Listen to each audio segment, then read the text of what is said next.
दिल्ली में गृह मंत्री अमित शाह ने रेवोल्यूशनरी नाम की किताब का विमोचन किया। इस दौरान उन्होंने कहा कि आजादी के बाद जिनकी जिम्मेदारी थी हमारे स्वतंत्रता आंदोलन का मूल्यांकन करने की, इसमें चूक हुई है। अंग्रेज तो चले गए, लेकिन इतिहास उनके चश्मे से लिखा गया।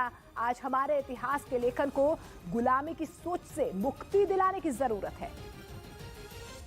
आजादी के बाद जिनकी जिम्मेदारी थी कि हमारे स्वतंत्रता आंदोलन को भारतीय दृष्टिकोण से मूल्यांकन करके युवा बच्चों के सामने रखने की, मुझे लगता है इसमें कहीं ना कहीं चूक हुई।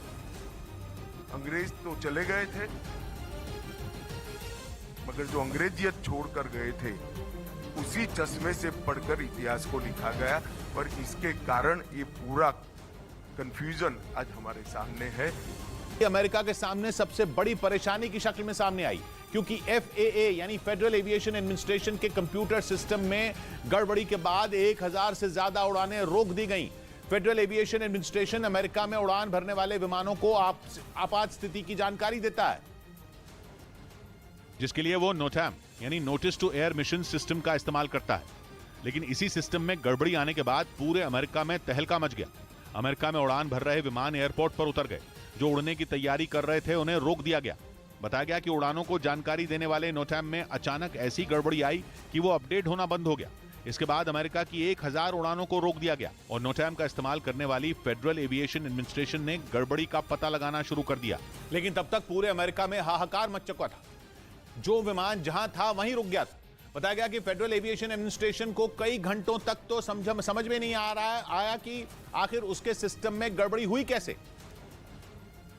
क्योंकि जिस नोटैम सिस्टम का इस्तेमाल FAA करता है वो उसके पूरी तरह सुरक्षित होने का दावा करता है, क्योंकि notice to air mission system से ही फ्लाइट में मौजूद केबिन क्रू को अहम जानकारी भेजी जाती है। इसके जरिए मौसम बिगड़ने और ज्वालामुखी के फटने जैसी सूचना पायलट को दी जाती है। साथ ही रॉकेट लॉन्च और सैन्य अभ्यास जैसी संवेदनशील जानकारी भी नोटैम ही पायलट को देता है। यह सिस्टम रनवे पर बर्फ होने, लाइटों में गड़बड़ी या फिर किसी पक्षी की मौजूदगी के बारे में पायलट को आगाह करता है। इसी वजह से इसमें गड़बड़ी आते ही विमानों को रोक दिया गया। हालांकि अचानक खराबी आने के पीछे अमेरिका ने साइबर अटैक की संभावना को नकार दिया, लेकिन बाइडेन सरकार ने इसकी जांच के आदेश जरूर दे दिए।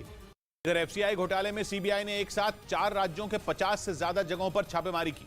पंजाब, हरियाणा, दिल्ली और चंडीगढ़ में FCI से जुड़े लोगों, अनाज कारोबारियों और मिल मालिकों के ठिकानों पर छापे पड़े, जिसमें 60 लाख नकद बरामद करने का दावा किया गया। CBI की यह कार्रवाई एक दिन पहले चंडीगढ़ में FCI अधिकारी राजीव मिश्र की गिरफ्तारी के बाद शुरू हुई। आरोप है कि खराब अनाज को अच्छा बताकर FCI को बेचा जाता था, जिसमें उसके कई अधिकारी और कर्मचारी शामिल थे। बताया गया कि इस केस में पंजाब, हरियाणा और दिल्ली सरकार की भूमिका की भी जांच